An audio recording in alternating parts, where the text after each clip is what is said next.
guys. Hey, chat. How you guys doing? Happy Wednesday. Happy hump day. I hope you guys are having a great Wednesday. I am wearing my LA Dodger shirt because, as many of you know, I'm from the Los Angeles area and the Dodgers are in the World Series. And that's a big deal over here for us, for my family. My family moved to Los Angeles in the 1930s. Both my parents grew up in the Los Angeles area, and both of my parents, huge sports people, may they rest in peace. Huge sports people. But I'm going to be here with you. The Dodgers are starting right now, but that's cool. That's cool. I would rather be spending my time with this chat. You guys are on a roll. I'm telling you, this whole community is on a roll. I'm looking over at the chat. You guys, wow, it's going fast. I see a lot of people I know, a lot of friends. Susan Vance, Angel Baby, Real Talk with Allie, Cow Queen, Wims, Boss Lady, love you, Boss Lady, Justin Shades. It's going fast. Okay, Evil Olive, all of you guys, something's going on in the Gypverse, in the Gypsy Rose Blanchard community, in the world. It's just like something has. It's like we're on a train. And the train was like going uphill, and we're like, yeah, we're getting there. We're getting there. We're getting there. And now it's like this train has taken off full speed. And I feel it. I don't know if you guys feel it, like something's changed, like she's on her back heels. She's worried, and this is all about truth. This isn't about shaming somebody. This isn't about humiliating somebody.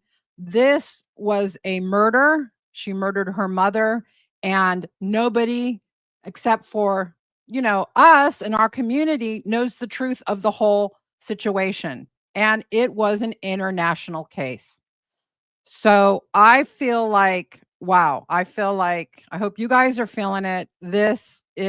Something's happening. There has been a change. I have got a jam-packed show. I have got, okay. So, I have some documents that I've been going through. I've had my very good friend helping me with this. And we found some interesting tidbits that I'm going to go over with you during this live stream. So buckle up, get your popcorn, okay? Because some of this stuff, it's pretty amazing.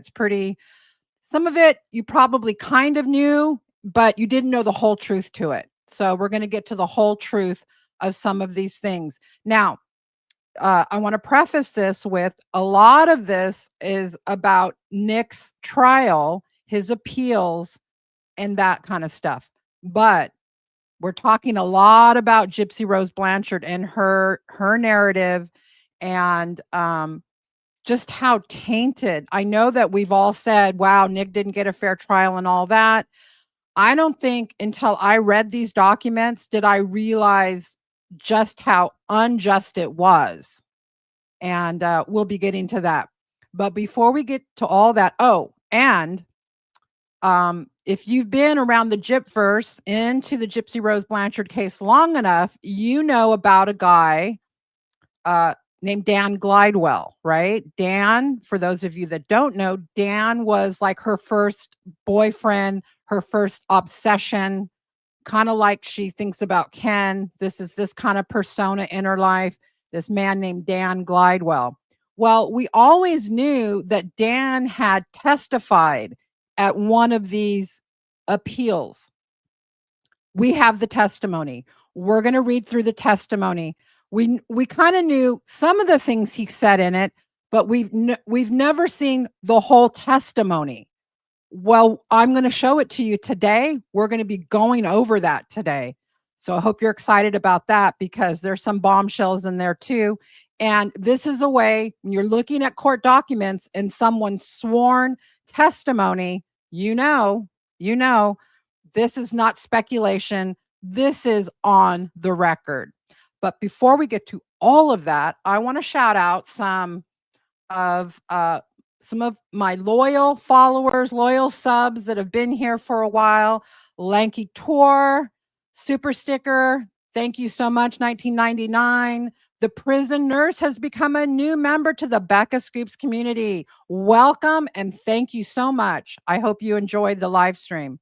Of course, one of our favorites, Run Axe, member for 6 months. She says, thank you for all you do, Becca and Mitch. And thank you, Run Axe. Okay.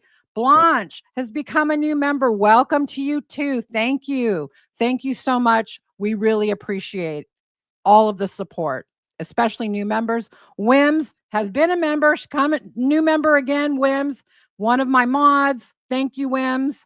Harlequin PDX member for 6 months. 6 months. Wow. She writes, you are the best. Thank you for all you do. No, you guys are the best. I love all of you. I just love this community. All right. And Harley Quinn, $2. Love you, Becca. Thank you for all you do. Thank you, Harley Quinn. And Steph, thank you for the super sticker. Appreciate that. It's just me, member for 6 months. The timeline is shifting. Good job, Becca Scoops. Thank you. If I get one word wrong, I'm sorry. I'm looking and, with my old eyes. Yeah. Angel Baby, 20 pounds up in the UK. Girlfriend, you are staying up for this. She's in the UK, has been one of our most loyal supporters. She says, give some love to Becca. Don't forget to like and hype and share. Thank you, Angel Baby. Thank you for reminding the chat of that. Another one of our favorites, Main Chick Carrie, $4.99 super sticker. Thank you so much, girl. Thank you so much. Carolina. Oh, we know who she is, right? Yeah, member for 4 months. Thank you. Operation Raid. Exactly. Oh, and there's one of my very, very good friends. Hello, Starlight. Becca the Goat, Starlight. Girlfriend. Got a text. Got to tell you some things. Kathleen. Is it Kathleen? Yeah. Member for 6 months. So excited for this one. I am so excited too for this one. I don't think I've been. Last one was really good, and I'm as excited as I was last time. So yeah, I think this live is gonna really be a good one. Susie, member for 6 months. Thank you, Susie. Mersey Me, another one of my mods. Great job, Becca. Love you. Thank you, Mersey. Moral Compass, member for 1 month. Great. Thank you so much for being here. Of course, Forest Friend. Can't forget Forest Friend.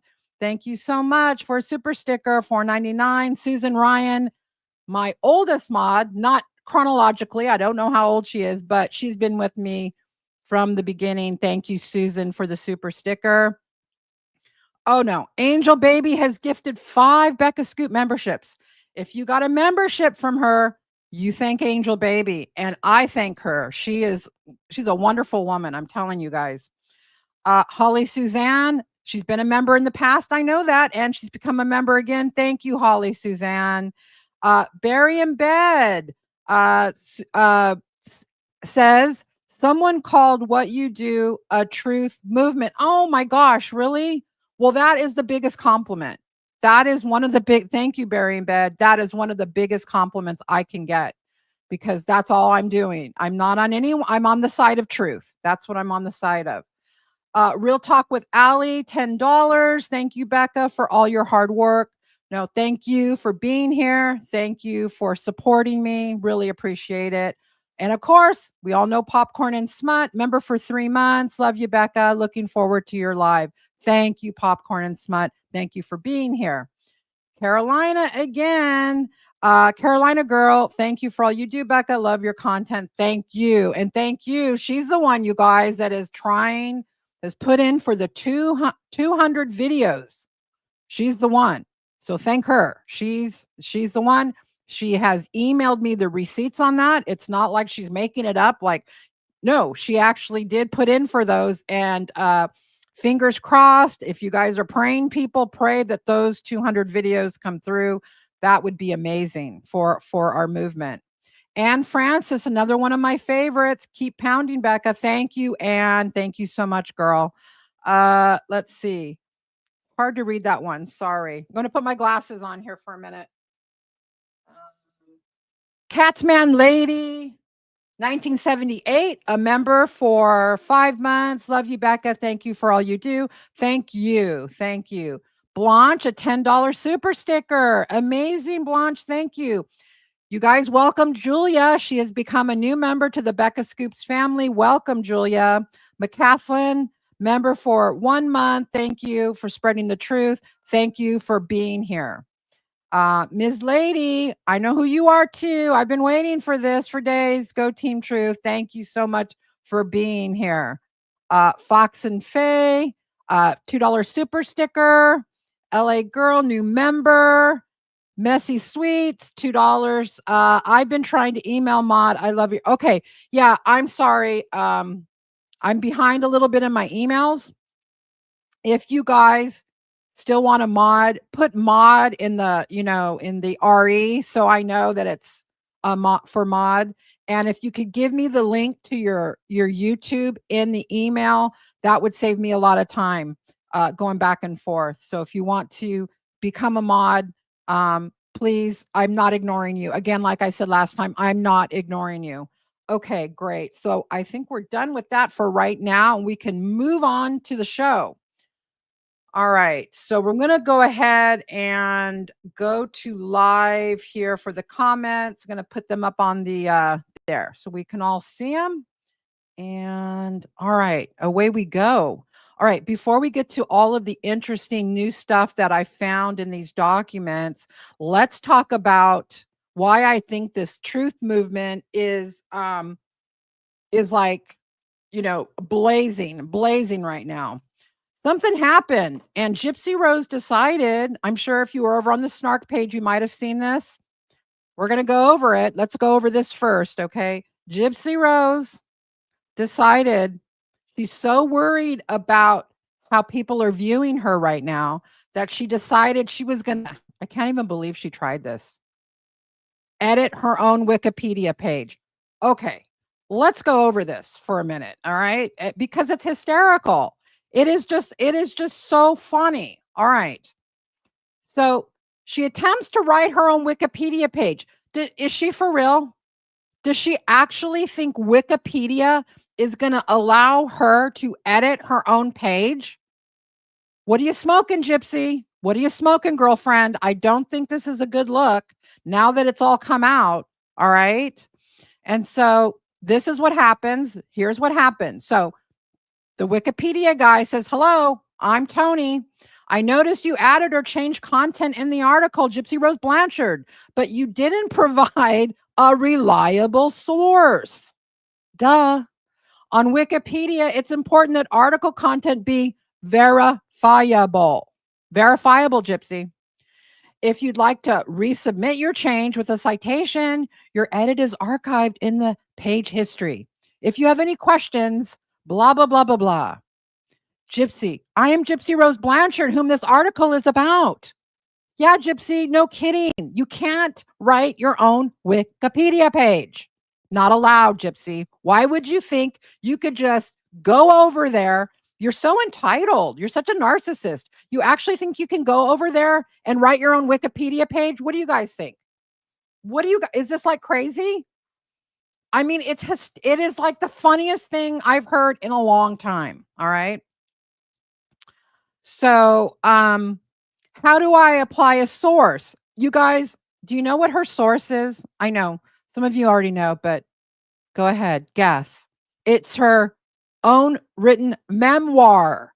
That's not a reliable source. That's just you. It's the same thing as you I'm going to cite my memoir.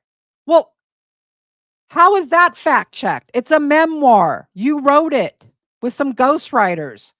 It's not like a scientific article that can be verified by fact checkers. Oh, I see you think that people are just that stupid? People are that stupid? Oh, yeah, her memoir's the source. She's actually a public figure and an author, a best-selling author. And, she's very beautiful too, by the way. I mean, come on. Just ridiculous stuff, right? Now, down there it says she gets blocked. Finally, she gets blocked because they said, since you're the person the article is written about, you should refrain from editing the page directly. Instead, please post a request to the talk page. Okay. I can't. Okay, so let's take a look at what she wanted to change. Here we go. All right. In the green there, in the middle, is what she wanted to change. This is what she wanted it to say. Gypsy Rose Alcida Blanchard, born July 27th, 1991, is an American author and public figure who became widely known for the blah, blah, blah, blah, blah, blah, blah. Okay.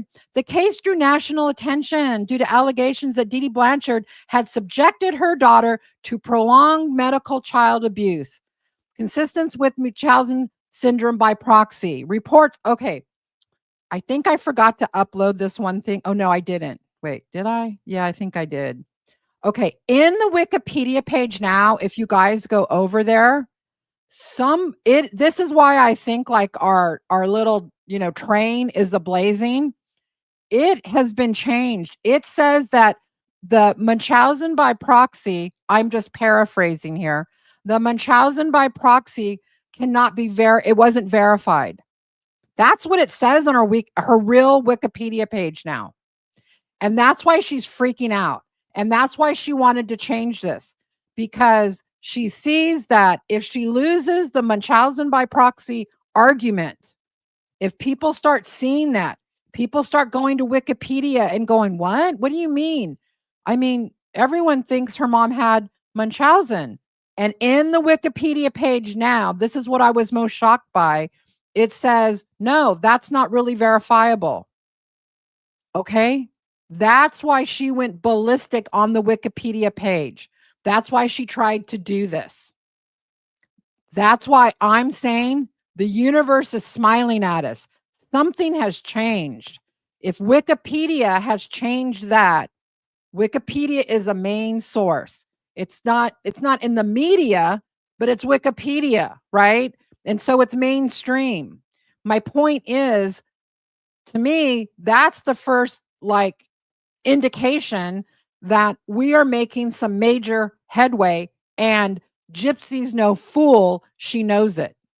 And so she did everything she could do here to change. Now, if you see on the right-hand side, all of that orange stuff that is struck out, that's what she was trying to change. In fact, I think maybe allegations Dee Dee Blanchard subjugated her daughter to medical abuse has been widely reported in later interviews and dramatizations. However, here it is, you guys. I do have it. I gotta move the chat real quick so I can read it. All right.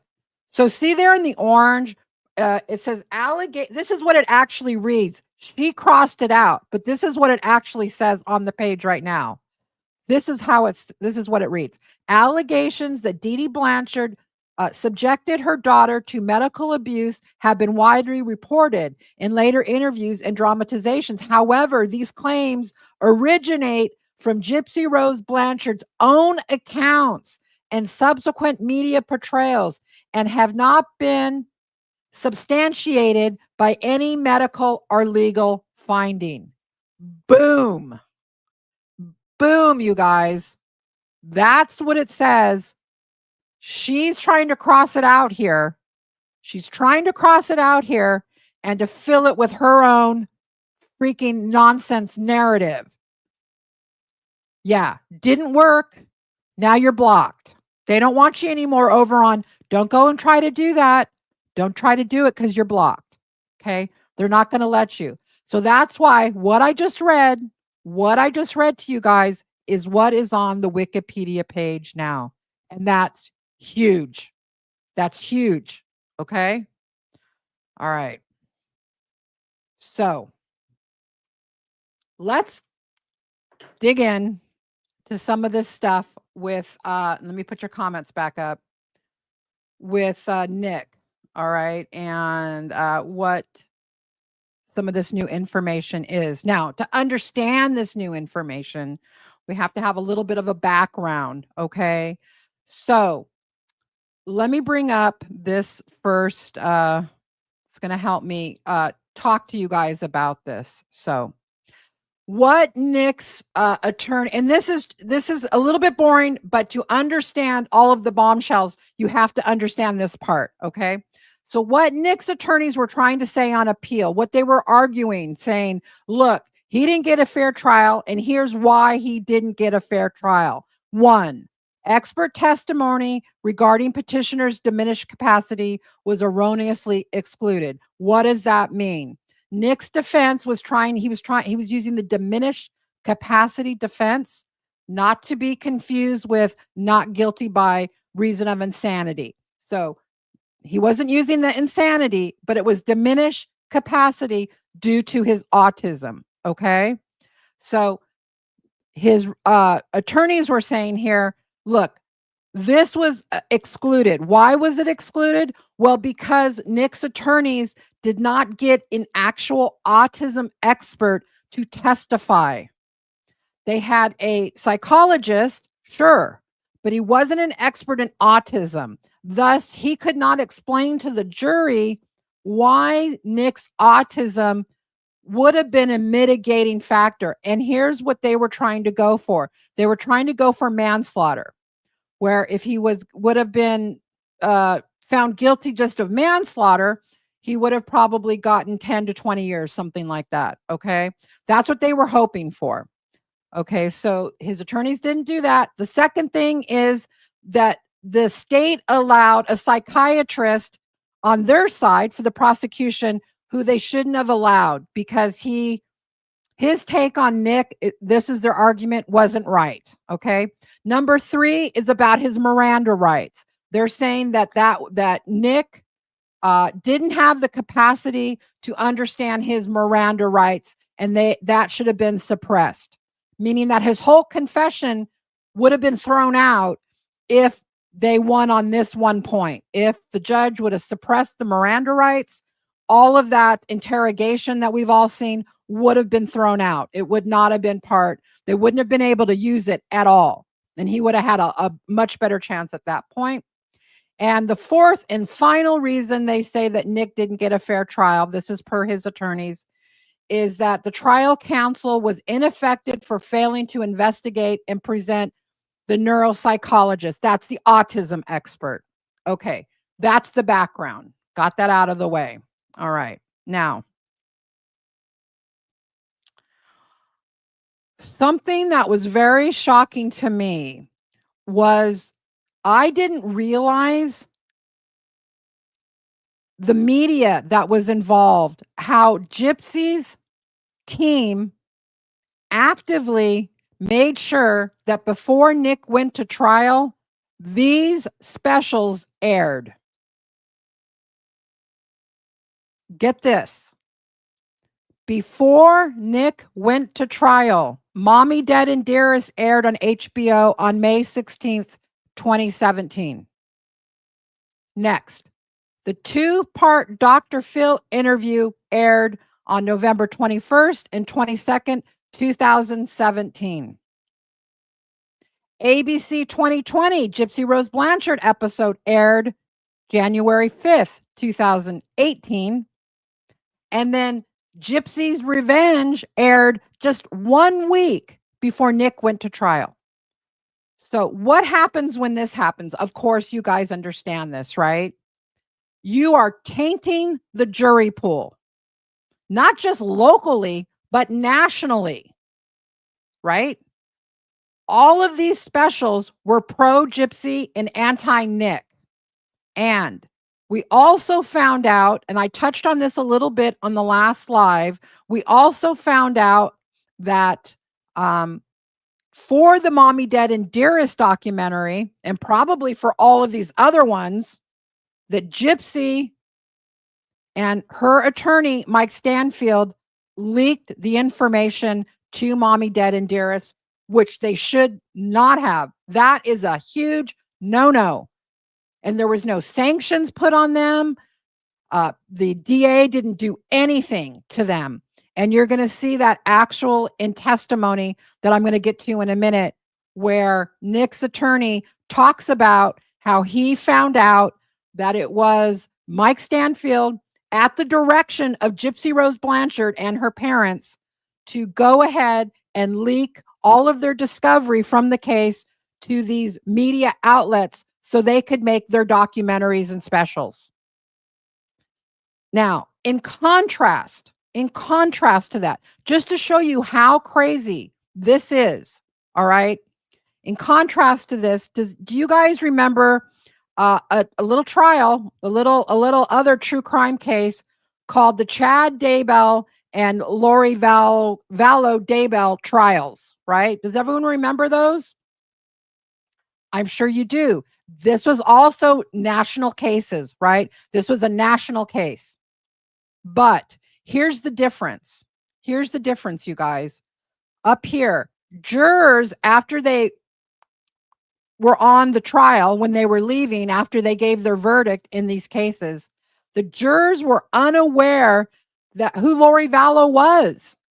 So when they picked the jury, they made sure. Do you know who Lori Vallow is? Do you know who? You know what I mean?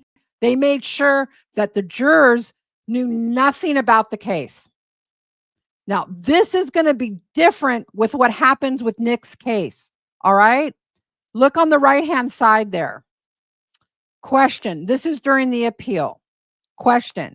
And according to the record at trial transcript, page 2, excuse me, the trial court asked the panel of approximately 80 veneer persons, that's potential jurors, if they had, quote, heard anything from any source or read from any source or have seen on television or on the internet anything about this murder, this trial, or about Mr. Godejohn prior to this morning. Do you recall that? Yes. Okay. This is the appeal, and Nick's new attorney, appellate attorney, is questioning his old attorney from the trial. So he answers yes. Question. The record further reflects that so many potential jurors raised their hands that the court reversed the question and asked how many had not heard anything about the case. Do you recall that? Yes. Okay, the next part. Do you recall that in response to the question, how many had not heard about the case, that only, listen to this, only 13 Vena persons responded? That sounds correct. And question, and if I did my math correctly, that means that approximately 84% of the Veneer persons had heard about the case. Does that sound right? Answer. All trust your math. What? This is so unacceptable. 84% of the potential jurors for Nick's case already heard about the case. They already knew about it. And why did they already know about it? Well, I just showed you all those specials that came, 4 different documentaries and or television specials came out before they picked the jury. So of course, 84% of these jurors already had Gypsy's narrative in their head. Not the truth, Gypsy's narrative, that Dee Dee had Munchausen, right? That Gypsy was this, this childish, meek, little girl, that Nick was this dominant, brutal, abusive, right? Boyfriend. That's the narrative that 84% of the jurors had. And I don't know. I just think that's a travesty of justice. How would you like it for your family member? No matter if you think Nick should stay, right, in jail or not, this, or in prison, not jail, prison. I think what angers most of us that are following this case is the sheer injustice of a lot of these things, right? That we all want to think in our country that if we were put in that position, I'm going to get a fair trial, right? I'm going to get a fair trial. Lori Daybell got a fair trial. Her jurors didn't know who she was. And that case was huge. So it can be done. Well, I think that part of the problem was, of course, Gypsy and Mike Stanfield, Christy and Rod, deciding to play dirty and to leak all of their discovery to the media prior. And we kind of knew that, but now we know it for sure. Now they can't say, oh, that wasn't true. That's not true. We didn't do that. We didn't do that. No, you did. It's in the court documents. You did do it. Okay? You did do it. Even Patterson didn't deny it on cross. He didn't deny it on cross-examine. When he cross-examined, he also got to ask questions. And yeah, so okay. So how's the chat doing? I just want to make sure you guys are doing okay. Let's see. Anything? Oh, yeah. Barry in bed. I'm from Missouri. This isn't uncommon for the system here. Yeah, I've heard that too. Missouri has got a lot of politics behind it. And yeah. All right, guys, we're going to keep going here. We're going to keep going. Let me play a clip. I've got some clips too. I don't want to just constantly read to you. You know, I want to play some clips that might help you guys understand some of this.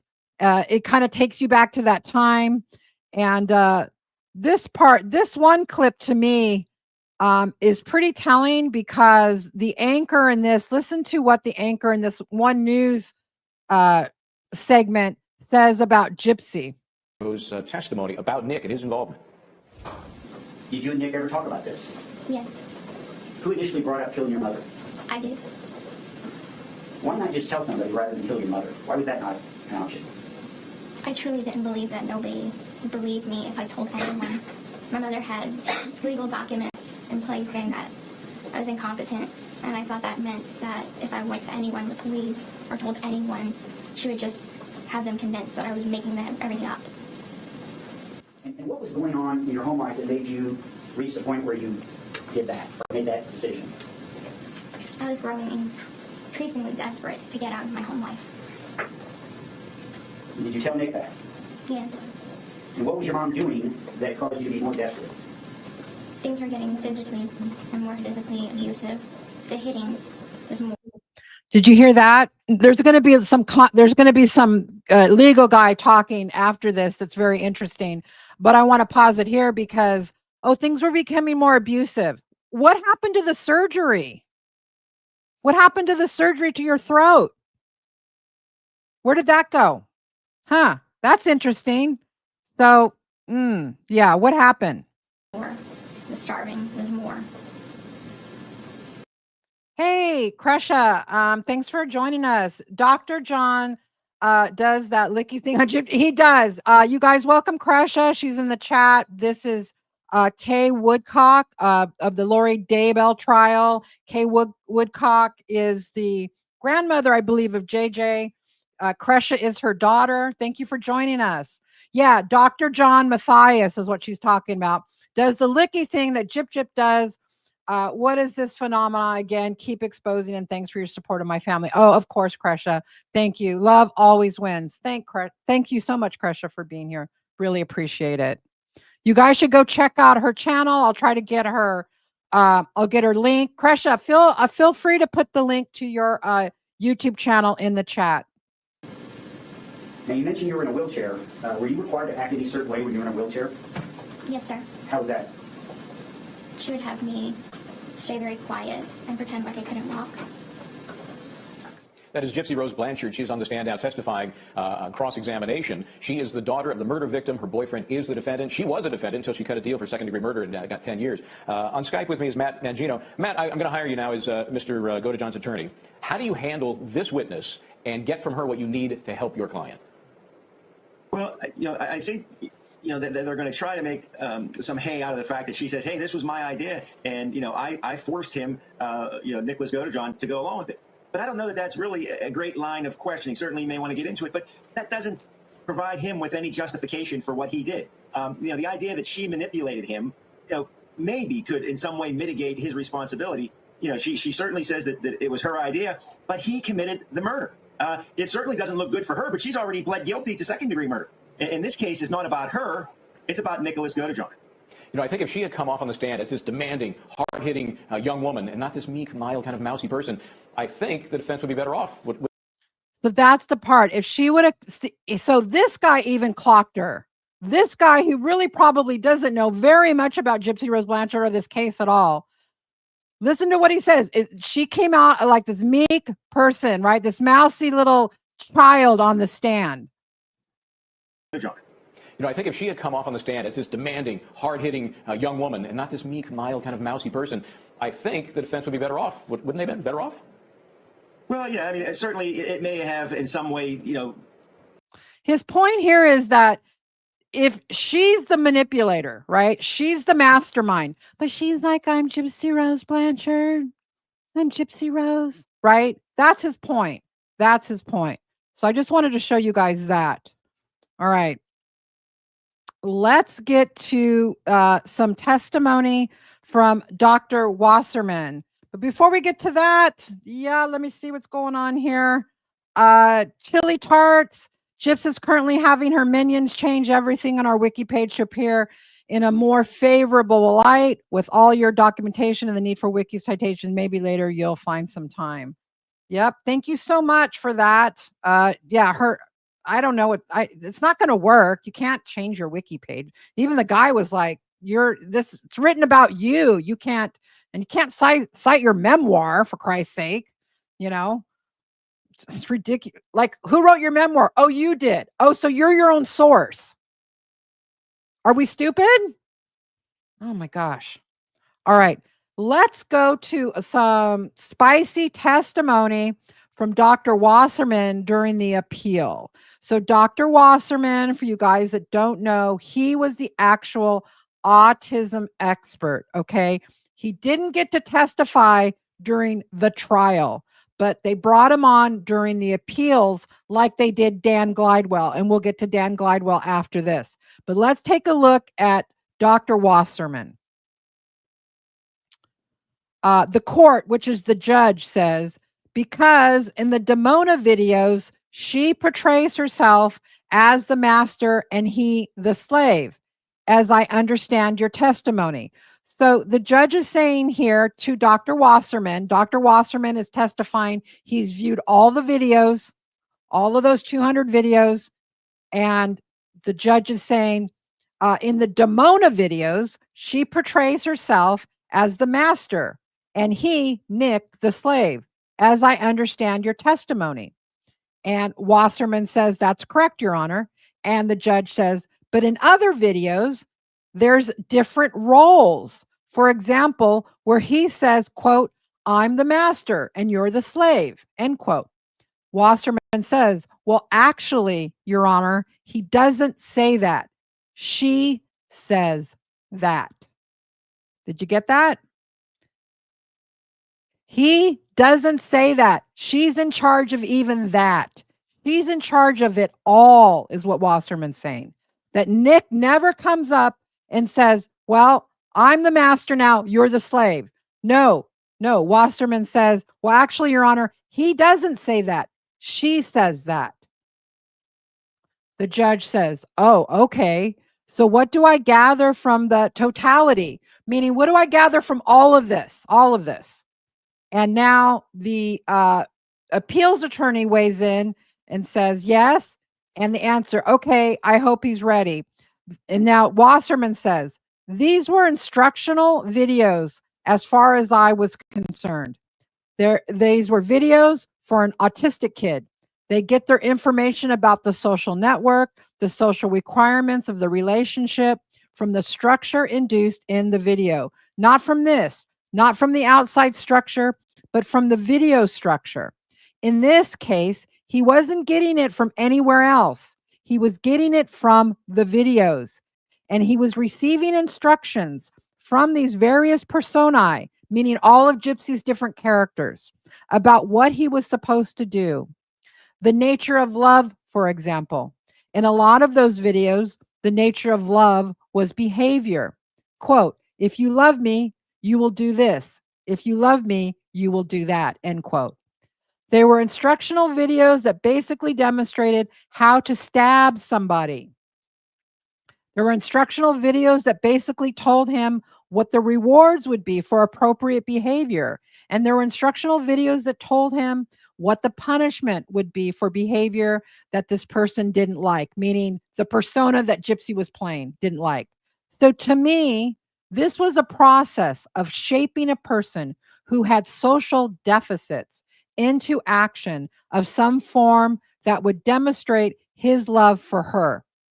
Question. Okay, so how is this different for Nick as an autistic person than it would be for someone who was not autistic receiving all of this information from Gypsy? Answer. The videos would totally define Nick's reality. I'm going to say that again. The videos would totally define Nick's reality. There would be no separate Nick out there basically saying, well, you know, this is something I really need to participate in or something I really want to do. When he was in those role-playing situations, he was totally there. Now, there's a lot of testimony from Wasserman. I'm not going to go over it all. I just wanted to pick that one out because it basically defines what Dr. Wasserman was saying, that for Nick, these weren't role-playing. This was his reality. This was real. And she knew it. And the stabbing video, I don't have a little poster thing to go over this, but let me just tell you this. Would we all agree? And when I'm talking about the stabbing video, you guys know I'm talking about that video where she goes like this over Dee Dee's bed, right? If you guys don't know that, I don't want to, start talking past what people understand. There's a video that Gypsy sends to Nick about 2 weeks before the murder, and there's no voice on the video. It's just her walking into her mother's bedroom and then showing where her mother sleeps and then making a stabbing motion. Okay? Now, why would she have to send that? Because he's autistic, right? And he learns everything from these videos. Now, that's a pretty important video, right? That would be a pretty important video that you might want to show to the jury. Guess what? During the appeal, it reads that Nick's attorneys couldn't even remember that video. What video? What stabbing video? Yeah. Yeah. That's not good. Not good. Because that would be, to me, I think when we all finally saw that video, and for those of you who haven't seen that video, it's in some of my videos, it's in other content creators' videos. It shouldn't be hard to find. That was like, whoa. Whoa. This guy is so not able to function that she's got to give him a video pretending how to stab. If this is a functional adult, you don't have to do that, right? You're going to murder my mom. Yeah. You're going to stab her. Yeah. Do I need to send you a video doing that? Well, of course not. Right? That shows that she totally understood his deficits, that she was well aware that she had to send that type of video. So she can't pretend, I didn't know, right? Like she wasn't taking advantage of him, that she wasn't the total boss. Yeah, it's just when you think of it at that level, and that I know that Nick's mom has said in some of during her interrogation that he was like at a 14 or 15-year-old level. Well, according to these tests, and these are extensive tests they do in prison, he was at more of a 10 or 11-year-old level. And so I'm going to believe that because those are extensive tests that they do for that. So yeah. All right.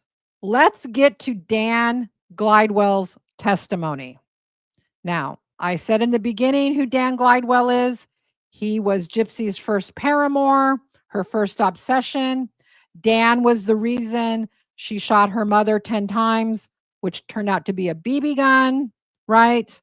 And Dan pretty much disappeared, And so this testimony is very interesting. So let me go ahead and bring it up. I'm going to have to take the comments off for this. Again, this is during the appeal. Direct examination by Ms. Young. She is the attorney of the appeals attorney for Nick Godejohn. All right. I'm going to have to look this way. So, all right. Mr. Glidewell, would you state your name? Daniel Thomas Glidewell. And where do you live? Here in Springfield. And how long were you lived in Springfield? I was born here. Are you talking about this time? Sure. Since 2010, 2011, something like that. So continuously living there since 2010, 11. Yeah. Okay. And so you were living in Springfield in November of 2018, correct? Definitely. Okay. And are you familiar with Gypsy Blanchard? Yes. How?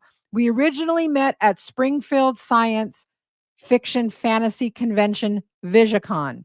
Question, VisiCon? Uh-huh. And when was that approximately? Well, they're in February. I couldn't tell you the date.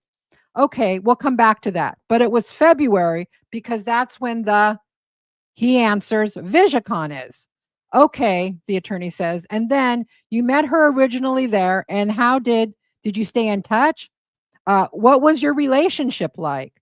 Uh-huh. We spoke there, spoke about her mother. We stayed in touch via Facebook. And I believe at the time, the VoIP I was using was Skype.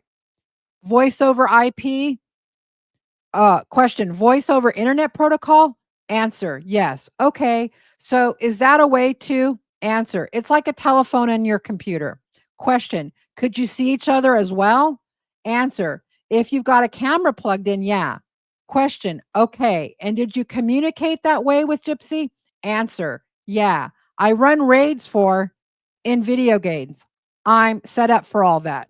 Question, okay. So part of your relationship with Gypsy, it sounds like because of where you met was gaming involved? Uh-huh.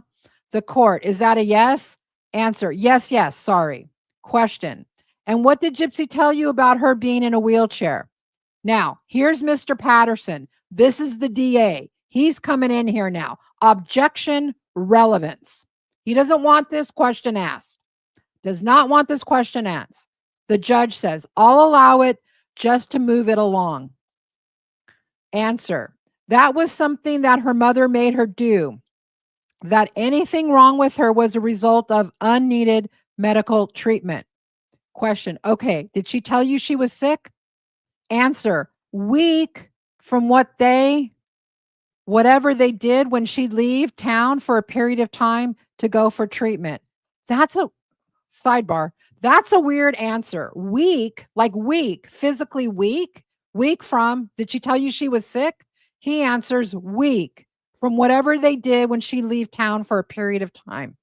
I don't know, maybe nothing, but it is kind of weird, right? All right, back to the testimony.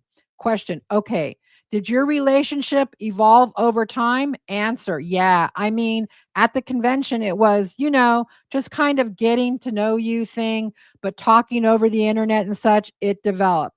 And what did it develop into? Answer, there were some feelings there, but there was sexting. There was video mutual masturbation. Question, okay, and is this something that when you were exchanging videos with her, can you tell me a little bit about that content?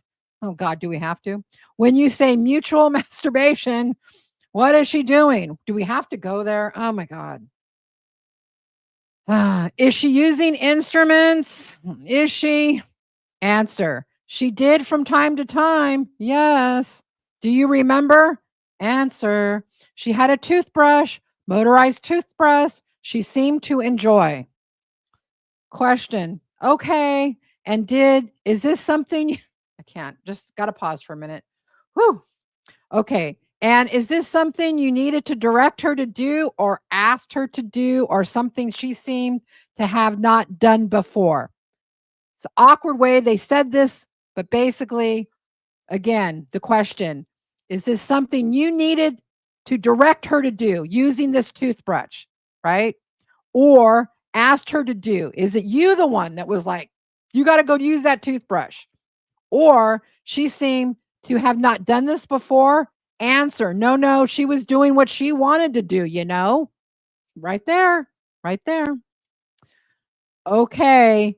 The question, okay, is part of this, back a little bit to the gaming, how you meant, is there role playing involved in some of this gaming? Answer, yeah, it's integral to it. It's cooperative storytelling.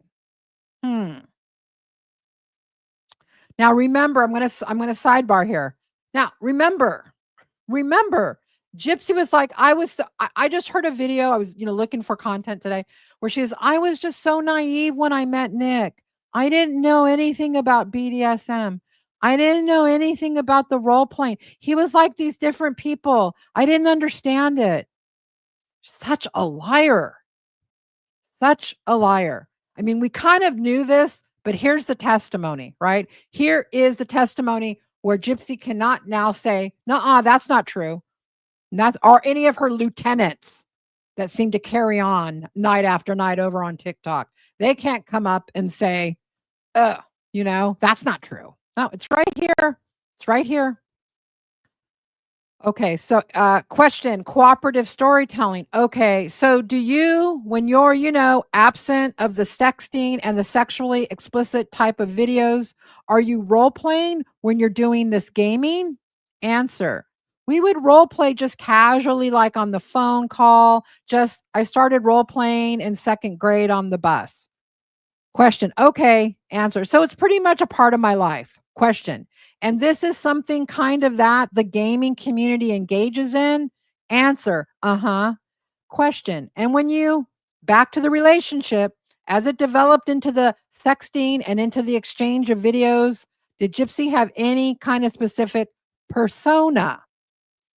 Answer. She was very shy, timid. I might even go so far as to say submissive. Question. Okay.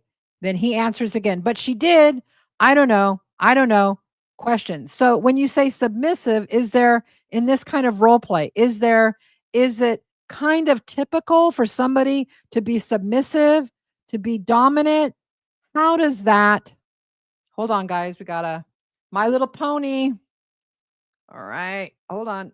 Oof, my mouse is being weird. Come on, mouse. My Little Pony. I edited her wiki and published it to include. Oh, we should pay you $20 for that, My Little Pony. Whew. All right. Thank you. All right. Back to the testimony. Everyone, high five Little Pony in the chat. Little Pony. Little Pony. All right. Back to the questioning. All right. So when you say submissive, is there in this kind of role play, is it kind of typical for somebody to be submissive, to be dominant? How does that answer? Power exchange. Yeah. Question. Okay. And so you would describe her as being kind of submissive? Yes. Question. And is that something you asked her to do? Answer. No. The answer is no, Gypsy. The answer is no. He did not ask you to do that. Nick did not ask you to do this. Dan did not ask you to do this. Okay. It's all you. Embrace it, girl. Embrace it. All right. Don't pretend like I didn't know. I didn't know what was going on. They were making me do this. I didn't know. Right. Question. Okay. Is that a role that she chose? If I'm being honest, I developed a taste for it from her. Now, this is the one sentence we have all heard. This is the part that he got a taste for this power exchange, BDSM, whatever you want to call it, role playing from her. That's the part we knew.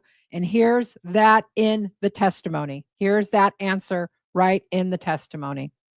Question. Okay. When you say developed a taste for it, what do you mean? Answer. Power exchange play. Question. Okay. So that was something she introduced to. Answer. Not intro. I mean, I was aware of it, I just hadn't really had a front row seat. So what is he basically saying here? Sidebar. What he's basically saying here is, of course I knew what it was. I just had never done it. I never had a front row seat, right? Like we all hear of different things, right? That doesn't mean that we've tried it. It means we're aware of it, but that doesn't mean you've done it. And that's what this answer means here. All right, question. Okay, so did she send you images of herself, of her breast or genitals specifically? Yeah. Hold on, we got another.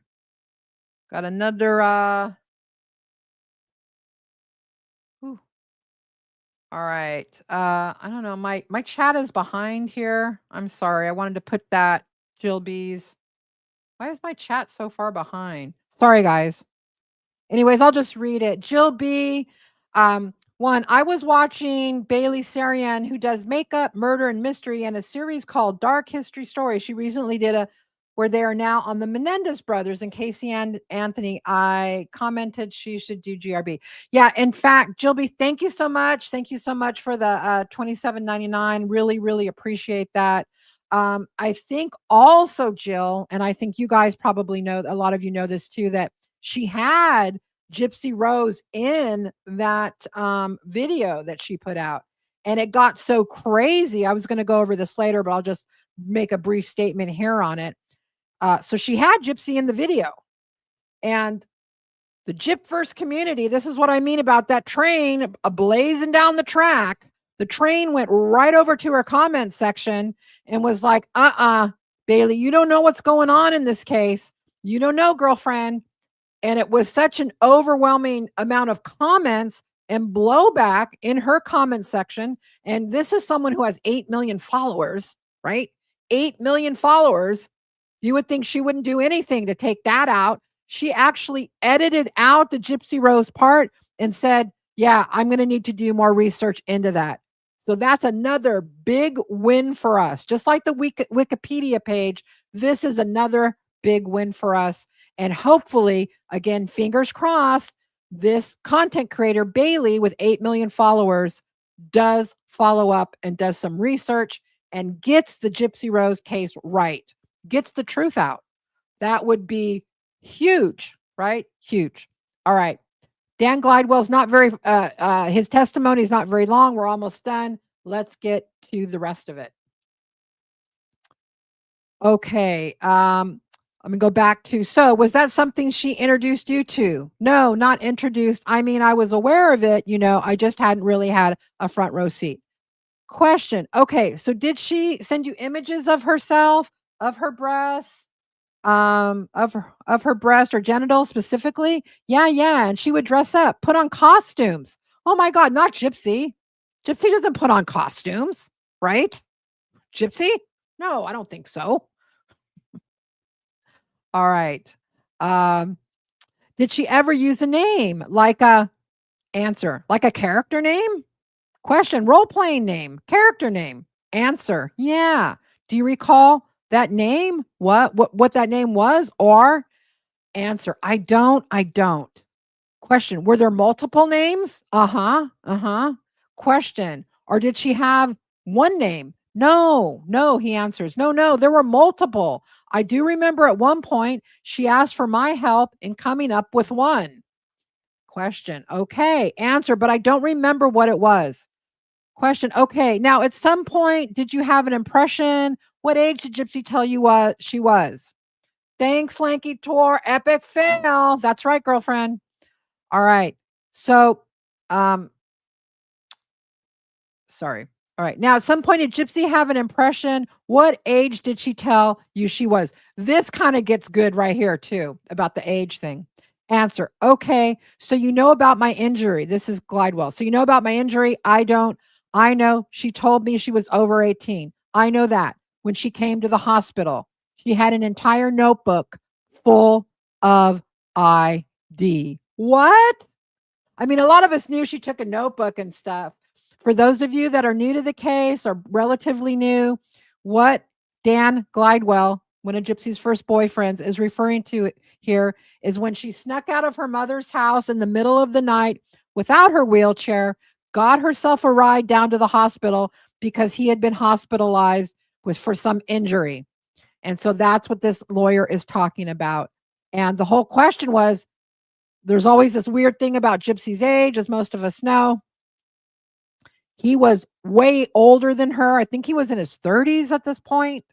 So she's asking about the age. And he says she had entire full notebook full of ID. So Gypsy came to the hospital, ready, because we know what Gypsy wanted, right? She had to prove her age to get what from Dan? Sex, right? Sex. I mean, I feel gross saying that, but it's the truth, right? So Gypsy comes loaded for bear with forms of ID, but apparently she didn't know her age until she got arrested. Question. Okay, you're getting ahead of me, so let me answer. Sorry, ask you the question. That's quite all right. That's quite all right. At some point, were you injured from a fall? Answer. Yeah. My L3, 4, and 5 were filled up with compression fractures from a blow to the head. Do you recall when that was, Mr. Glidewell?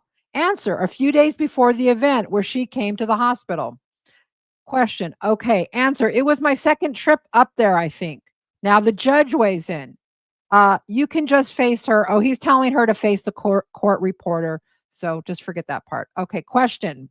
Gypsy, Nick's attorney is back.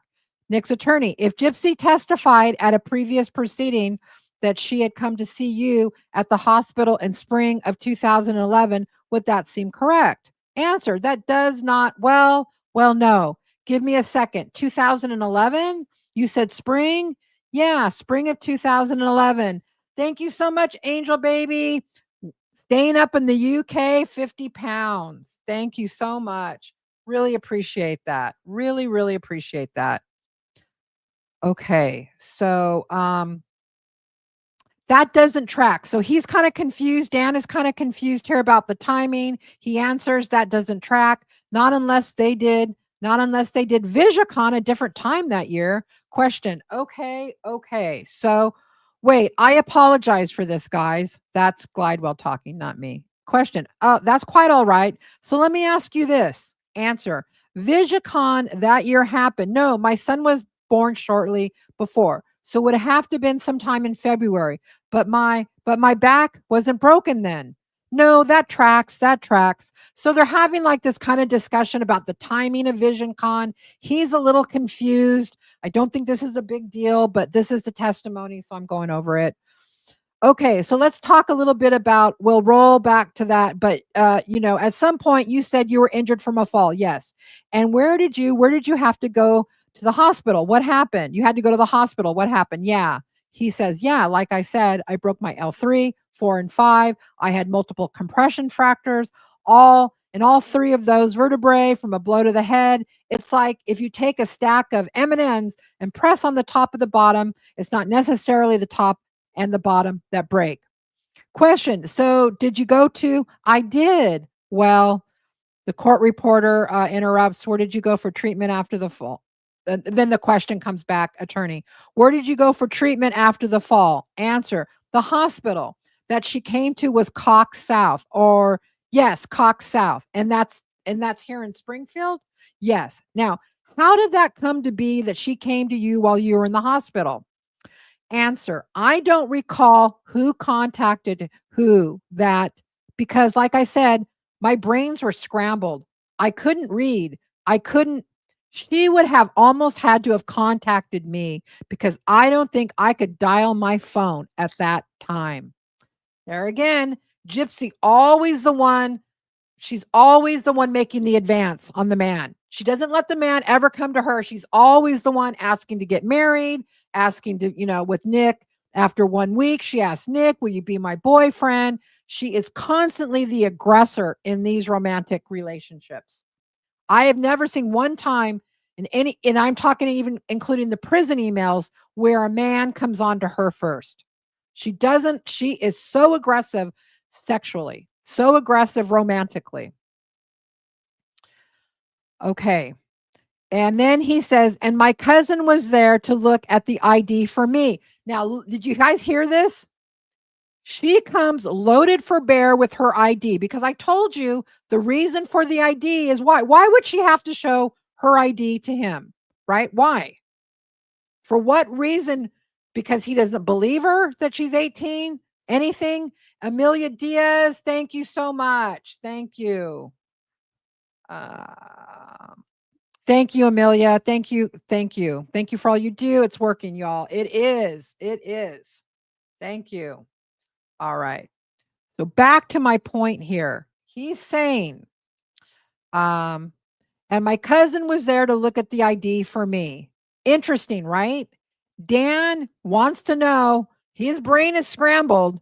He's got this very aggressive female, right, in a wig that's turned up at his hospital room, right?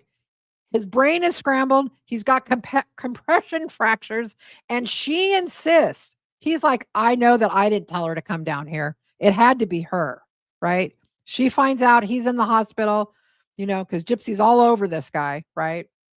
And so she leaves her house in the middle of the night, like dead of night, in her wig with her ID to go prove to Dan she is over 18 so they can have sex. And Dan says he remembers this point. And my cousin was there to look at the ID for me. Oh my God. I mean, both of these people, right? Both of these people, he's in his 30s, right? He's scared he's going to get arrested, right? For being with a minor. And he's like, I can't read right now. I mean, they're both gross. Okay. It's just not good. All right. Question. So let's go. Let's take this back another step. So you were in the hospital. Somehow you come into communication with Gypsy. She wants to go. What happens? She wants to go down to Arkansas where my mom is to reset her life and figure out what's going on. Okay. Right? She wants Glidewell to take her to Arkansas to reset her life. That would have been a great plan. That would have been better than murdering her mother. That's for sure. Okay. Answer. And that now, guess who's objecting to any of this line of questioning now coming in? What's going to come in now? Patterson.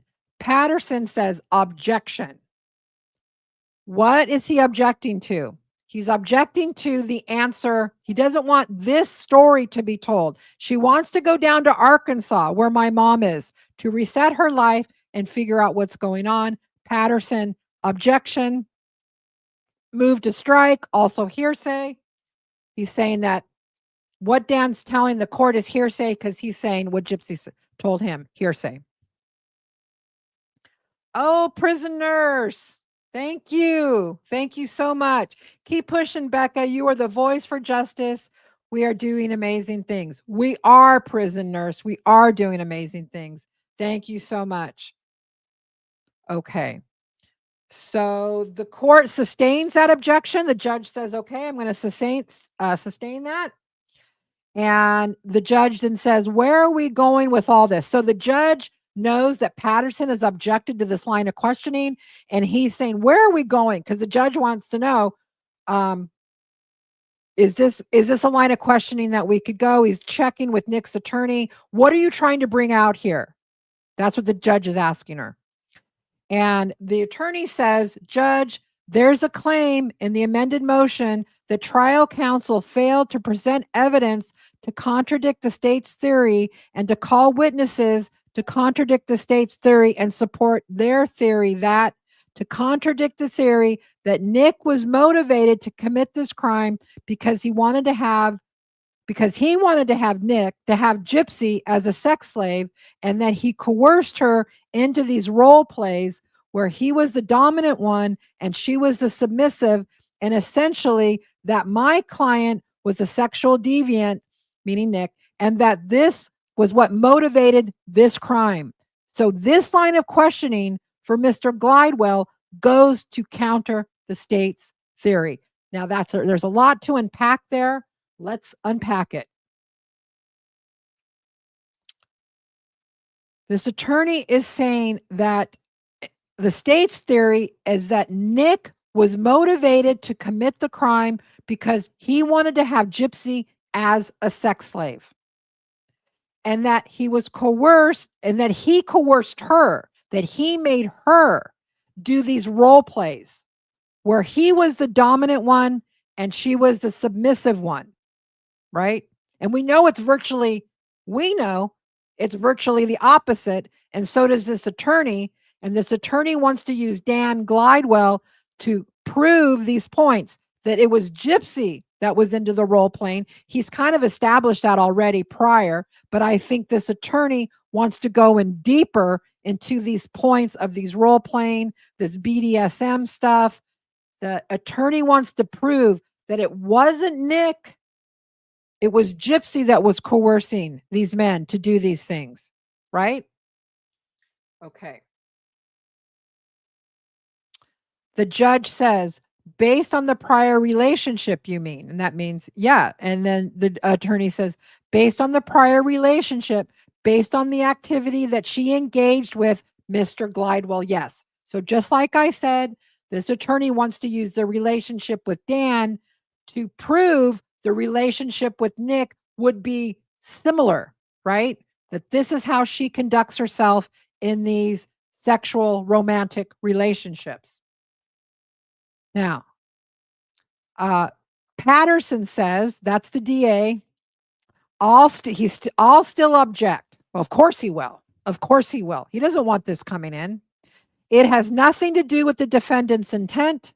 And the only time I think I even mentioned him wanting to have her as a sex slave was in my rebuttal argument.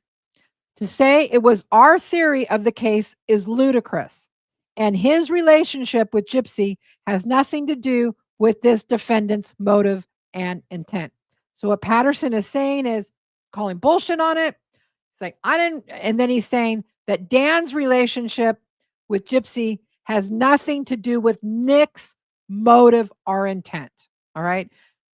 I disagree, but of course he's got to try for this, right?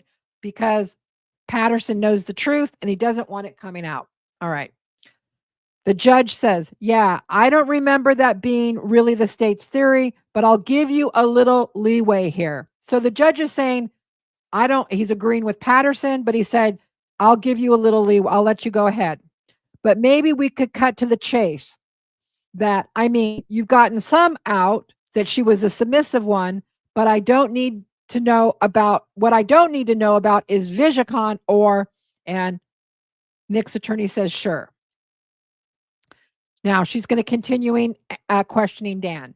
Question, after Gypsy came to see you at the hospital, first of all, how did she arrive there? Do you know? Answer, no. Okay. What happened after you left the hospital? Answer, we went back to my cousin Steven's house.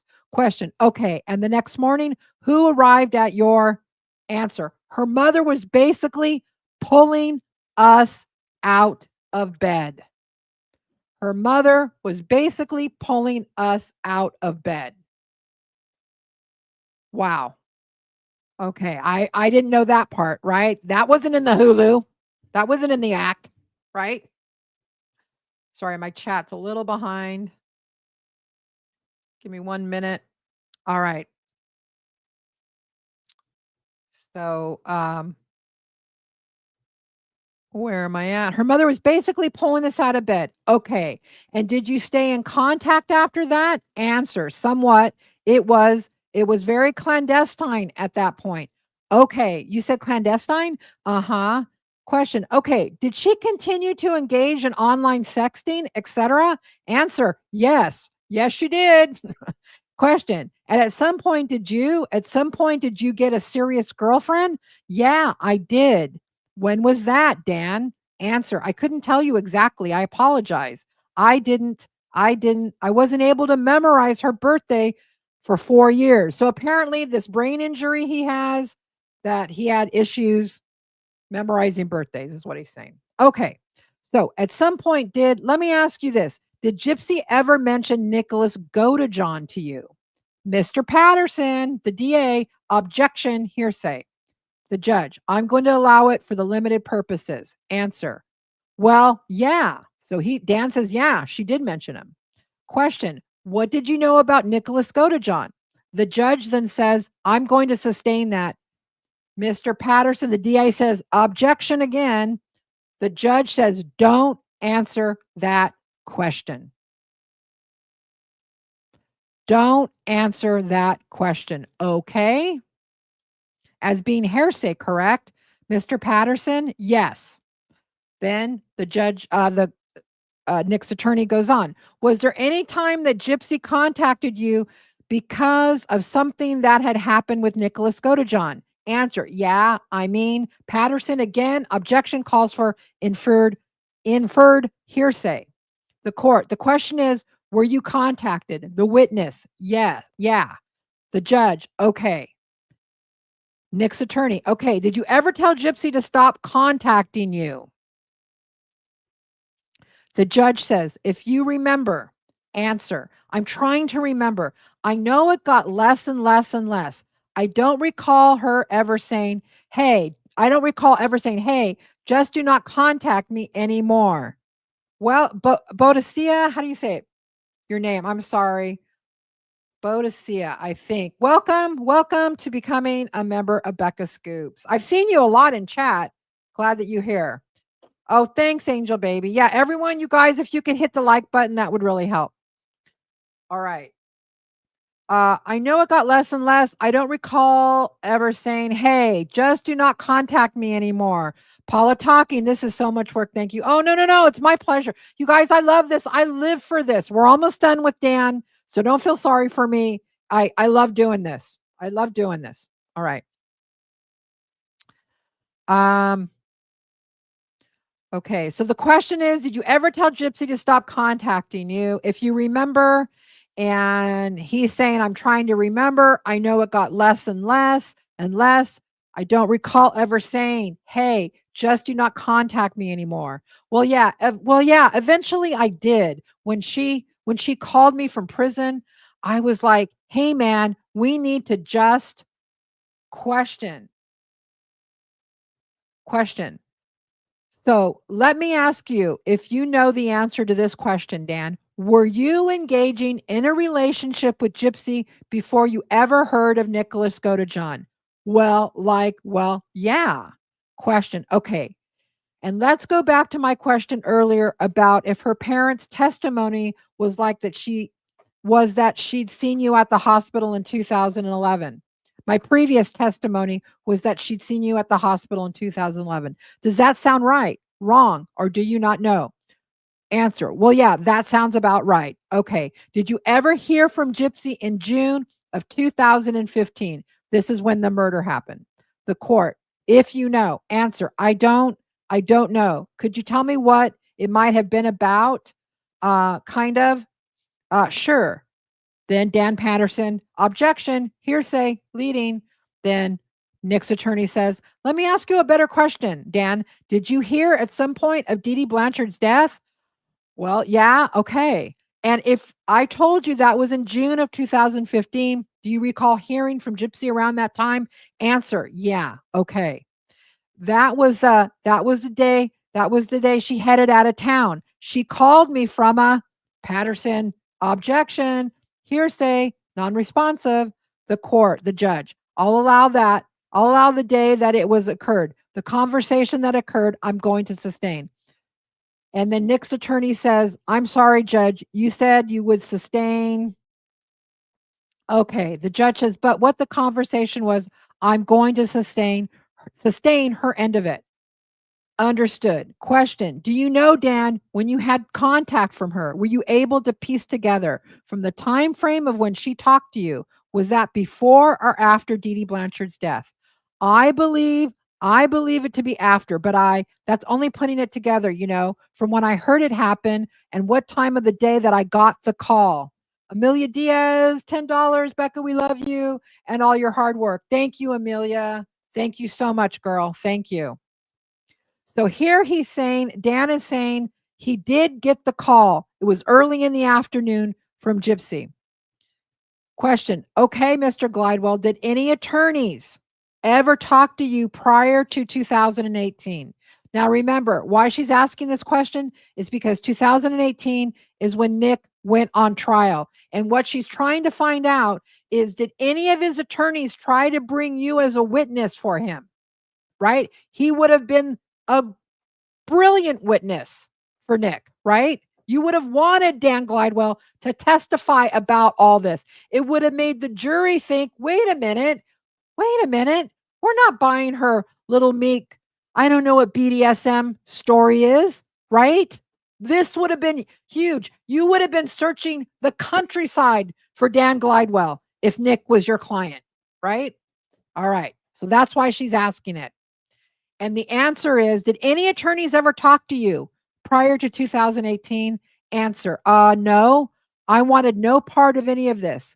I had 2 children and no rights to either one of them, and I didn't want to make any waves with their mothers. I just wanted. Question. But regardless of that, nobody from Nick Godejohn's? No. Defense team ever tried to contact you? Correct. Well, I don't know that they tried or not, but I didn't ever speak to anybody because I wasn't answering my phone. Nothing. Okay. Nobody talked to you before my office talked to you. Is that fair to say? Answer. The only people, listen to this, the only people that have managed to talk to me were HBO. HBO, of course. Mommy Dead and Dear's doing a better job than Nick's attorneys. Question. Okay. Were you living here in 2018? Correct? Yes. Okay. And had attorneys from Nicholas Godejohn's trial team contacted you prior to his trial? Had they gotten a hold of you? Would you have told them the same thing you told us today? Answer. Only if I couldn't find a way out of the conversation. Okay. Answer. I really actively wanted nothing to do with this. Question. Okay. Well, I found you and you talked to me, correct? Answer. It was a long time after the fact, and I'd already gone through an attorney and gotten rights to my son. Okay. But my fear was gone. Okay. And if you were subpoenaed to come to court well, I'm here now. Mr. Glidewell, if you were subpoenaed in 2018 like you were subpoenaed today, would you have come to court, correct? Answer, yeah. You wouldn't have defied a subpoena. No. Okay. And had you been subpoenaed and brought to court? Answer, I mean, I might have made it difficult, but I wouldn't have. Only if I was subpoenaed would I have been here. Okay. And you would have testified substantially the same thing that you testified today. Yes. Mrs. Young, thank you. No further questions. That's it. That is Dan Glidewell's testimony. And yeah, it took a little bit for me to read it. Thank you guys. Thank the chat for hanging in there for me. I hope hanging in there with me. I know I'm not probably the best reader, but I'm trying my best. And I thought instead of just nitpicking little pieces of that testimony, that it was better you hear the whole totality of his testimony. Because once you hear that testimony and then you realize that Nick's attorneys did not go and find that guy, it really blows your mind, right? Because one of the big reasons the jury convicted Nick the way they did with no parole, life with no parole, was because they were convinced that Gypsy was this mild-mannered. Yes, she asked Nick. She was the submissive one. He was the dominant one. Yeah, I asked him, but he's the one that did it. He didn't have to do it, right? And they could have impeached her so bad with Dan Glidewell's testimony, right? Because she's up there saying, I didn't know about these things, the role playing, all of that. The truth about her would have come out if they would have found Dan Glidewell. That's my humble opinion. Do I know if Nick would have gotten a lesser sentence? No, I don't know. But he would have had a damn better shot at it. And more than a better shot at that, what's the main thing here we're all trying to do? The truth. What angers us, I think, is that not that Nick's in jail for life. Yes, that can be very angering. Why do we feel it's unjust? We feel it's unjust because we feel the truth did not come out in the trial. The truth about Gypsy, the truth about Dee Dee did not come out in the trial, right? And that's the big deal. All right. You guys ready for some more? We're going to switch gears here a little bit. All right, we're going to switch gears here. We don't want to just get bogged down and just reading testimony and stuff like that. But I do want to bring up some other things here.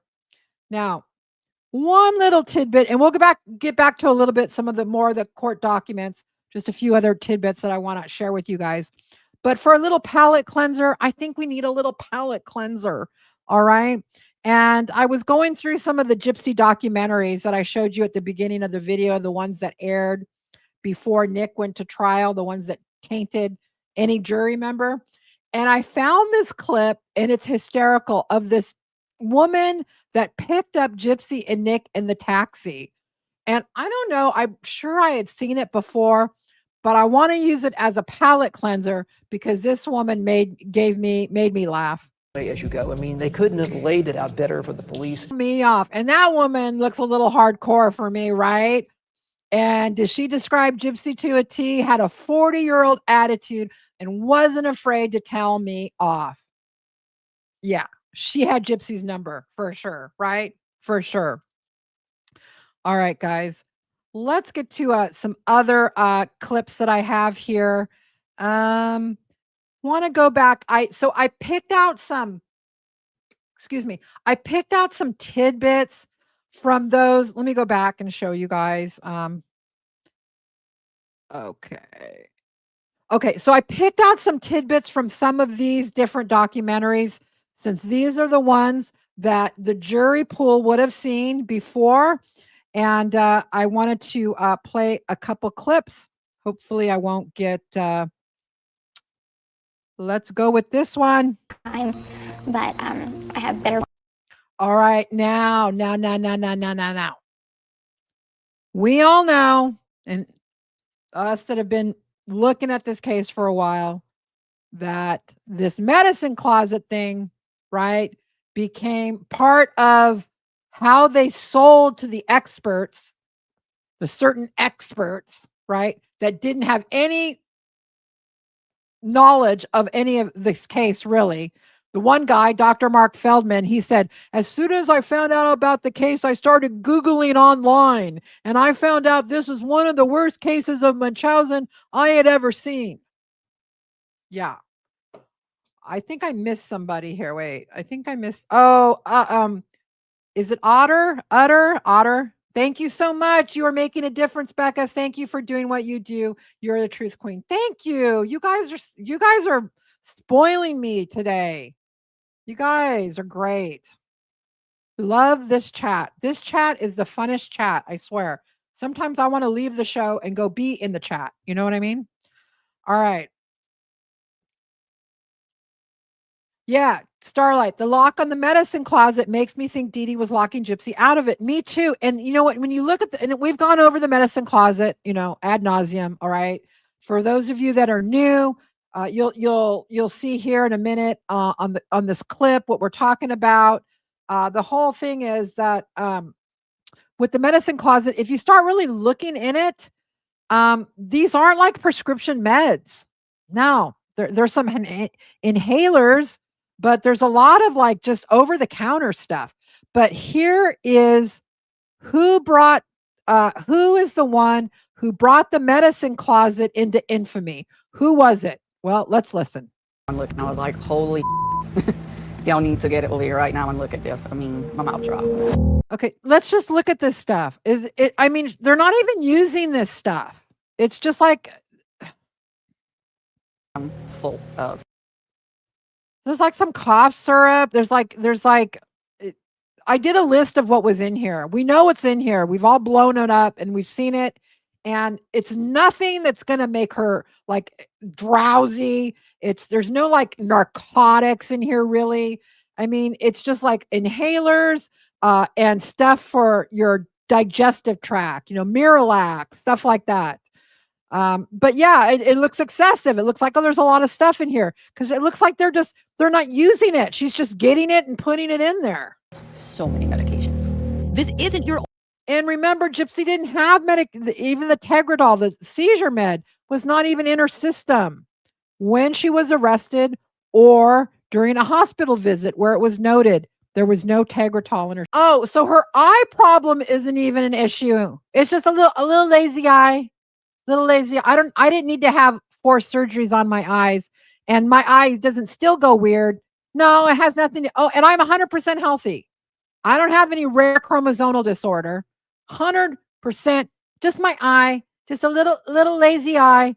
Listen to it again. Yep. I have a little bit of a lazy eye. Not all the time, but I have better vision in this eye than I do that eye. That's it. That's it. That's it. Nothing else. Nothing else. Ridiculous. It is ridiculous. So that's the kind of stuff that potential jurors heard before they became part of the jury.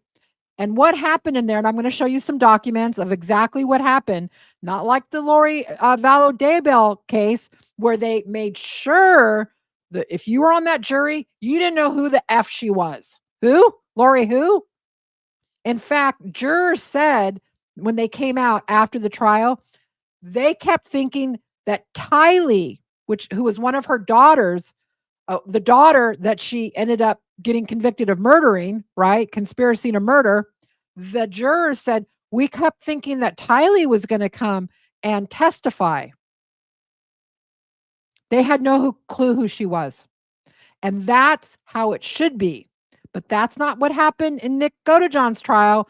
Oh, no. When they found out that 84% of the jury pool already knew about the case, they threw up their hands and was like, well, what are we going to do?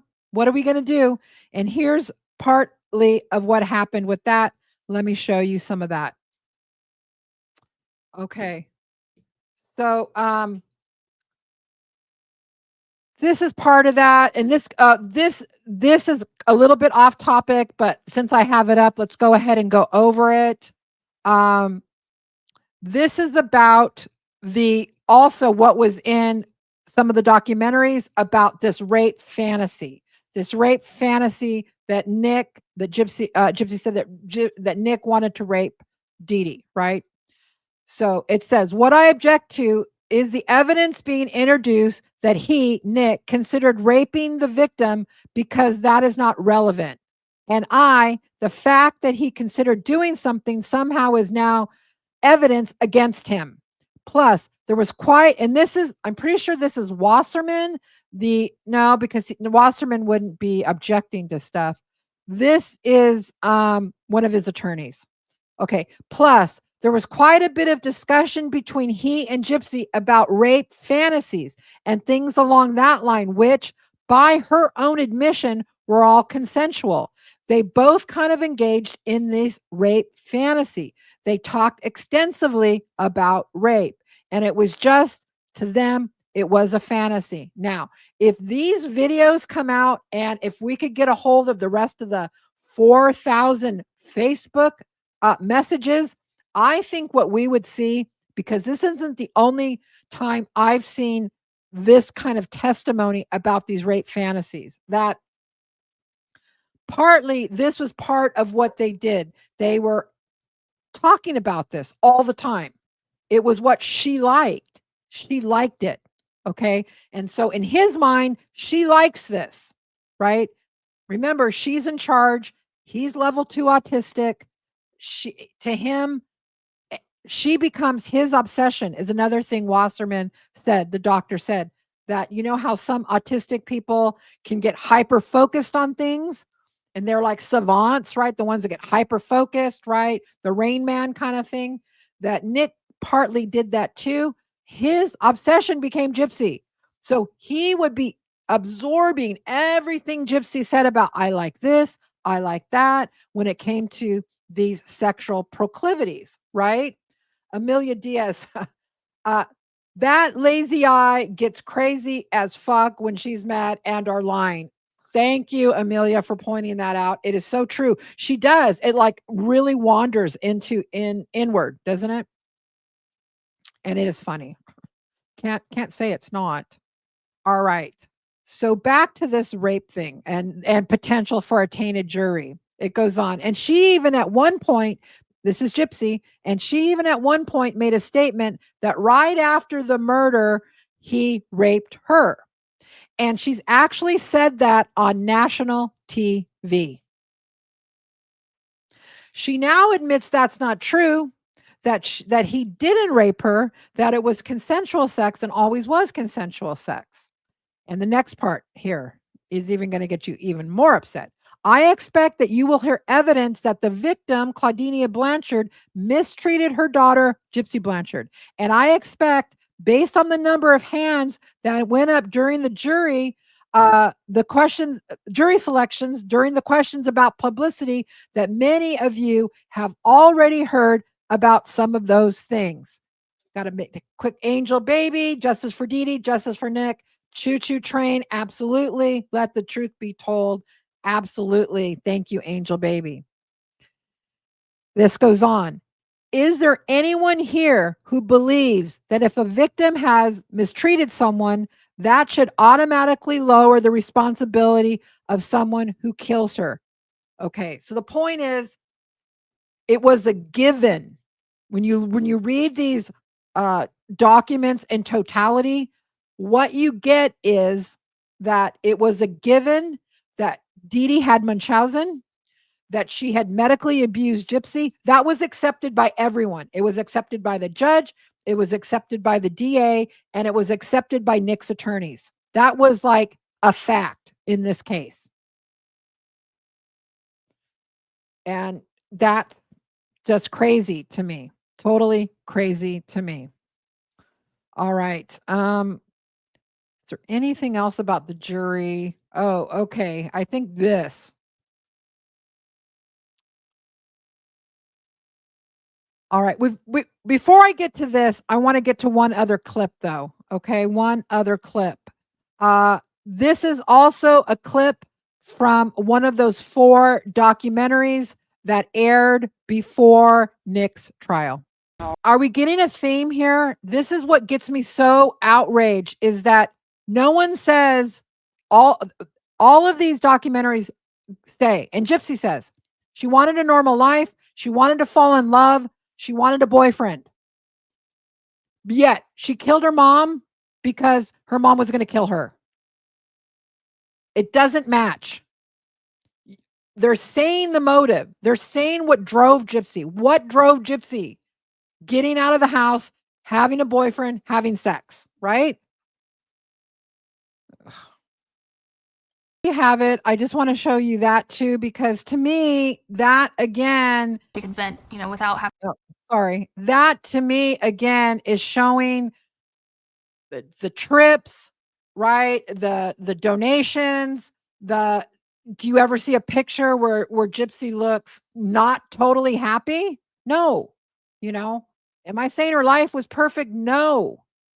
But she did not kill Dee Dee because Dee Dee was going to do some surgery on her throat. We never hear about that until she writes her memoir, right? And your motive to murder your mother doesn't change over time. Motives don't change. They only change when you're lying. It baffles me how people haven't picked up on this. They need to start picking up on this. All of the lies and inconsistencies, that she is told over the years. It's crazy. All right, let me see what else I have. I wanted to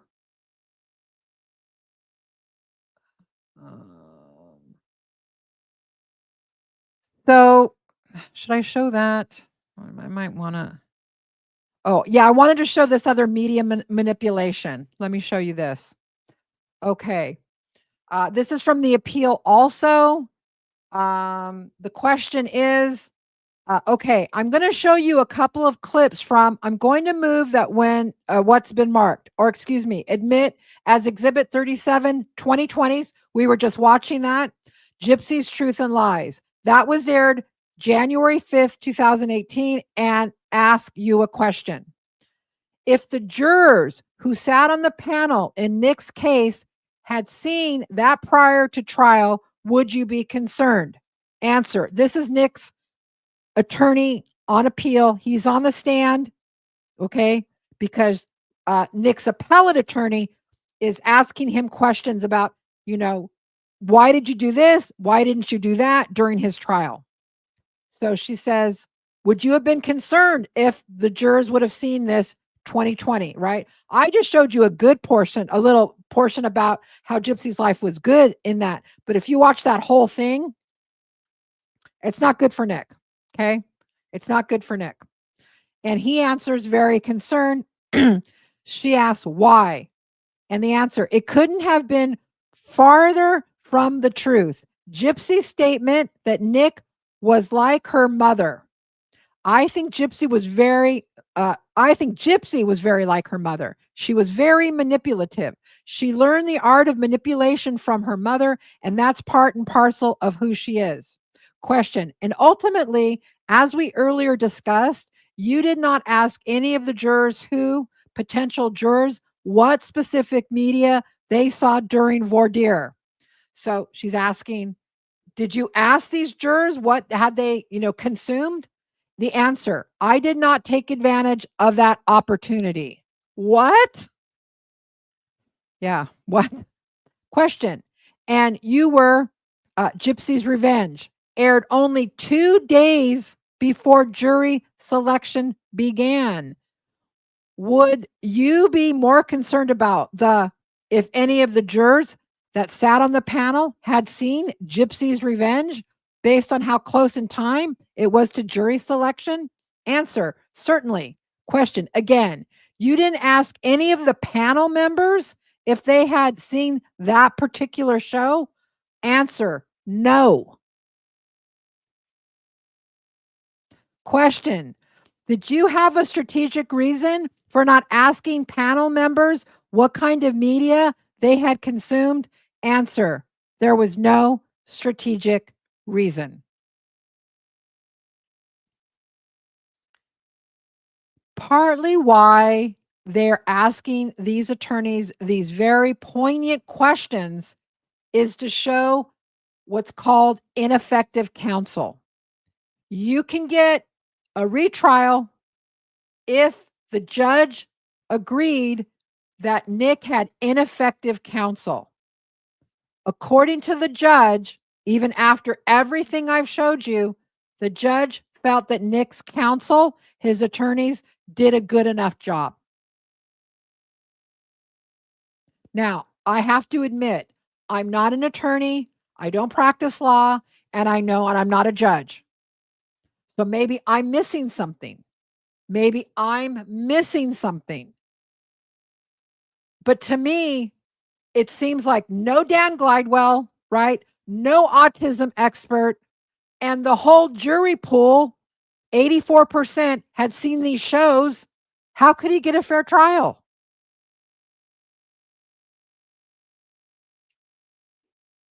I mean, you got to shake your head, right? You got to shake your head. And you know who is the reason for this part of it? Gypsy and Mike Stanfield. They illegally leaked the documents for all of these shows to be made prior to Nick going to trial. They tainted the jury.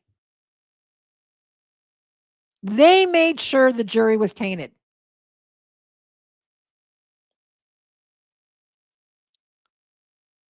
All right.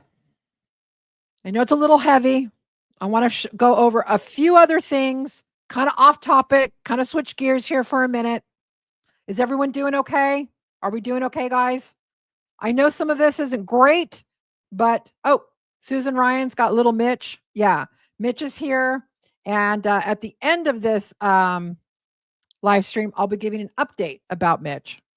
Want to show you a couple things. I'm going to switch gears here. And there's so much more of this stuff to go over, but can only take this in small, quantities. I've showed you a lot of the stuff that was really pertinent, but I want to show you some other things kind of off topic though. Okay. First off, there's been this question about Gypsy and her lieutenants claiming that she did not have a high palate. So Over there, they're getting all their feathers ruffled, and they're holding TikToks. I don't know. I don't watch them, but I got wind that they said no. Gypsy has a normal palate. There's no high palate. There's the medical record. It's circled right there. I can't show you the whole medical record or I'll get struck. But yeah, high palate. And it's note, and this is a doctor's note. This is from a doctor's exam. She has a high palate.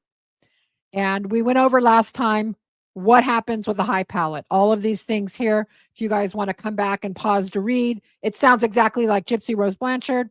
It's why she has her tongue thrust. It's why she eats weird. And she has a high palate, okay? And it explains so much of a lot of the conditions that we see, all the symptoms that we see her have. The tongue weirdness, the swallowing difficulty, and all that, all right? So, yes, she does have a high palate. Gypsy, you know you do. Girl, you know you do. And there's the proof of that, all right? I found a picture of Gypsy in the hospital. I want you guys to note what's on her plate there. That's called a soft diet. That's called a soft diet. Now, a soft diet is different from a clear liquid diet. Like the Jell-O could be part of a clear liquid. And no, this is something you, like if they were feeding her before surgery, she would be what's called NPO. That would mean nothing by mouth. Okay. Now follow me what I'm saying here. Okay. About what is on her plates here. The doctor has ordered a soft diet. There's a reason. It's because she can't swallow right. If it was before surgery, she would be having nothing by mouth. If that's the only reason that she wouldn't get anything to eat, right? She's going into surgery, all right? If it's after surgery, they might start her out on clear liquids, and then she would have a regular diet. But Gypsy can't have a regular diet because she's got issues swallowing. Here's more proof. She's on a soft diet per the doctor. That's why the royal mashed potatoes. Okay. So I saw that and I was like, oh my gosh, that's a soft diet. And the only reason you're put on that is, for a couple of reasons. And it's not because if you're going into surgery, then you're not going to have anything by mouth. You're not going to be, you can't have anything.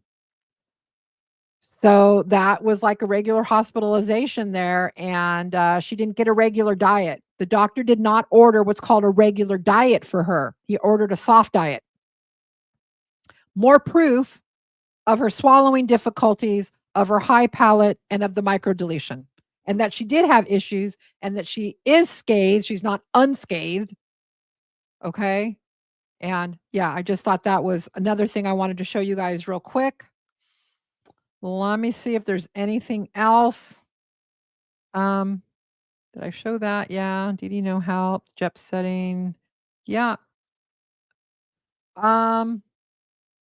I have one more clip. You guys up for one more clip? One more clip because I think it's important. All right. Yeah, if you guys could hit the like button, I'd really appreciate it. I want to show one more clip and then we're going to do some housekeeping and I'm going to let you guys know what's coming in the future. Okay. So one more clip here. This is how much the experts didn't know what they were talking about when it came to her case. Here's proof they didn't know what they were talking about, that they had not done their homework on the case. I could lie and think nothing of it, but this was a really big secret. The conflict of just being inherently strangled and controlled by this mother meant at some point this was going to blow up and boil over somehow. So when Gypsy loses her virginity, there's a rebelliousness at that point of saying, you know what, screw it. I'm going to have sex. I'm going to lose my virginity, and you're going to be feet away in a movie theater. Okay, so he's talking about the theater, right? This is when they're at the theater. For if you're new to the case, Gypsy tells Nick, I want you to come to a movie theater because we can pretend we don't know each other and that we just spontaneously met at the movie theater. And then I can introduce you to my mom and then we can go have sex and then my mom will like you. Okay, that was the plan. That's what this expert who says Dee Dee had Munchausen and that Gypsy's a big victim, he's referring to this movie theater incident. All right. Remember that. There was absolutely a fear on Dee Dee's part that she was starting to lose control of Gypsy, and also really fear that she would lose the sickness in her child, which was her lifeline. It was her reason to live. And so she had to teach Gypsy a lesson. Real quick, Mighty Milano, Becca, did Nick go to Missouri under false pretense that she'd been thrown out? Okay. The thrown out is a story that they made up, and I should have grabbed the clips for that. Great question, Mighty Mulatto. What he's talking about is some people believe that Dee Dee actually did throw Gypsy out of the house. I believe, and I can prove it, and I'll prove it on my next live, that I'll take a note, prove on next live about the being thrown out, that was a story that Gypsy came up with if they were caught. Okay. So if we're caught, you know, I was thrown out. I don't know what happened at my house. I wasn't there. So I'll get more into that on my next live, Mighty Mulatto, but thanks. All right, let's keep watching this. This is how much the experts that they hired to do this documentary knew nothing about this case. Let's keep listening. Once she got me inside the house, she chained me to the bed. She smashed my computer and my cell phone, and I was chained for 2 weeks. Now, the way they present this here, you think she's referring to Nick at the movie theater, right? And this expert that came back here, this guy said she was going to defy Dee Dee and go have sex at the movie theater, right? That's what he says. And then Gypsy comes back and talks about being tied up, right? Once she got me inside the house, she chained me to the bed. She smashed my computer and my cell phone, and I was chained for 2 weeks. All right. We know that most of us don't believe this story of being tied up anyways, right? But the tie up, supposedly being tied up, you know, on the bed with a dog leash and bells on the doors and in handcuffs and tied to Dee Dee and can't go to the bathroom by myself. All of that story, it's a crazy story. No one believes it. But supposedly that was punishment for when she went to the hospital to be with Dan, right? But this guy in this documentary thinks it's about when she went to the theater to meet Nick. It's a little thing, I know, but it's a big thing in the scope of things because it tells me this guy that pontificates about the case in a couple documentaries, right? And is one of the psychologists that helped the parole board. Like I said, Gypsy's ready to be on parole. This is one of the therapists that she spoke with. That guy that you just saw didn't do his homework because it wasn't about the movie theater, right? It was about Dan. If you're new to the case, this must all be a little confusing, but it will come together. All you need to know is a bunch of experts were hired by these different documentaries to weigh in on this case. And most of them did no homework. All of them did no homework. Okay. Were they not given the appropriate documents by the documentary makers? I don't know. All I know is they're speaking out of their ass, basically. Okay. And they were the ones that people relied on in the public to say, well, experts said she had Munchausen. This is the craziest case. The more I stay in this case, the more I go, how did I even get involved in this? Just crazy, right? Just crazy. All right. I want to tell you guys about what's coming up. Okay. A couple of things. Mitch and I have been talking. Oh, did you notice my new background? Mitch built me this little shelf right here. And yeah, we're getting ready to, we're thinking like sometimes when I want to like make videos for you guys, they get copyright struck, right? Or like I made a video about a different case and it's like they wouldn't let me show most of it. And it's super frustrating for both of us because we want to show you certain things and we can't, right? We can't show you them on YouTube. So we're thinking about doing maybe a Patreon, but really like not an expensive one, like really low level, you know, almost free, just like really, because over there we could do more things. You know, we could make documents available to you. We could show you our research. We could just do so much more there. And Mitch is excited about it. Mitch would come on camera with me. You know, we would have discussions and stuff like that. So we're thinking about doing that. You guys, if you guys think that's a great idea, if you guys like, no, don't do that, then I won't. But I mean, I just think it would be fun. And it's kind of like, it's hard when we want to make videos because certain things when we're talking about this case, we can't put in. Like, for example, one of our biggest videos about that goes over the autopsy of Dee Dee and stuff, we made no money on that. And that's fine with us. You know what I mean? That's fine. We still put it out because we're like, we want the information to get out there. But yeah, we don't work for free. I mean, we put a lot of effort into what we do. And so we were trying to like think, well, what way could we really make these kind of videos? We know we can't have them on YouTube. You know, we could make limited versions of them on YouTube and then have the longer form version, maybe like on a Patreon where they won't get censored. Anyways, it's just a thought. You guys, you know, let me know what you guys think. What else? There's a lot of stuff behind the scenes that is going on. I have if you guys know this case, there's people that are really close to the case. You would know who they are. I'm going to be speaking with them personally on Thursday. And hopefully they're all in to take part in a new documentary that I think Lori, the Dream Expert, has hinted at. And they're not the only ones. These are names that you guys would know.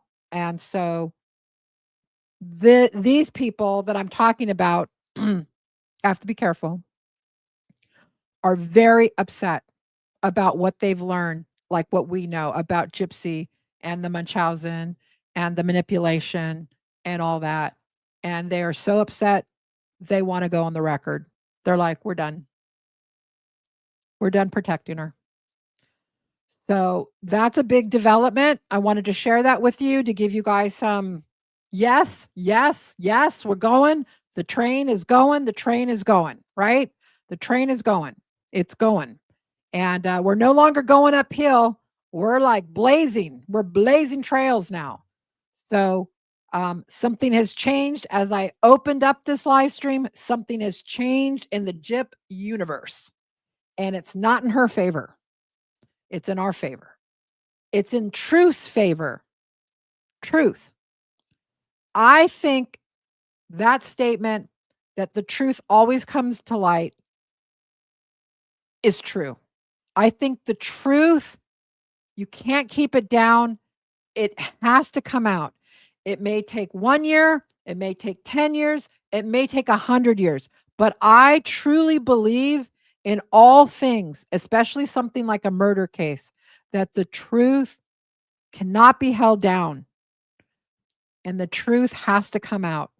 And you can't stop it. As much as you try to stop it, you can't stop it. I think we all know this in our life on little truths, you know, little lies or little things, right?